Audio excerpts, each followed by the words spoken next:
yangi 2025-20 noyabrdagi 175 sonlik qaroriga asosan yangi produkt tashkil bo'lgan. Qayta rasmiylashtirish avtokreditlar, balansga olingan avtokreditlarni rasmiylashtirish bo'yicha produkt tashkil etilgan. Shu produktlar 60 oydan 120 oygacha berdi. 5%. Boshlanish to'lovi bormi? Boshlanish to'lovi yo'q. Yo'qmi? Boshlanish to'lovi yo'q. Bunda ishlovchi fuqarolarga o'zimizdan ish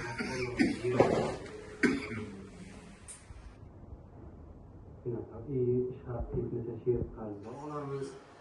Bunda o'sha pasportlari, ishlash joyida daromad to'g'risida ma'lumotlar keladi. Qancha dedingiz? 5 yildan 5 yildan oygacha. Yo'q. 60 oydan 120 oygacha. 5 yildan 5 yildan 10 yilgacha. Oy hisobida endi hisoblanadi bizda. Shu yangi produktimiz bor.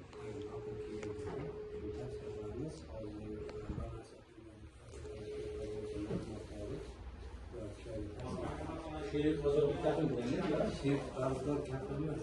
Ilgari qarz oluvchi bilan teng majburiyatga ega bo'lgan shaxs hisoblanadi. bir kishi nomiga rasmiylashadi. Yo'q, Yo, ikki kishi nomiga kafilda, kafil, lekin anisi ko'proq. Mas'uliyat ko'proq. majburiyat bir xil bo'ladi. Oluvchi bilan bir xil bo'ladi. O'shanda yaqin qarindoshim bo'ladi-yu, misol ta'lim kreditlarimiz bor, kafil so'ralmaydi. Sherik qarzdan so'raladi. Sherik qarzda oila a'zolaridan bir kishi shunda kafil hozir sherik qarzlar yo'q dedi, kafil qo'ydi.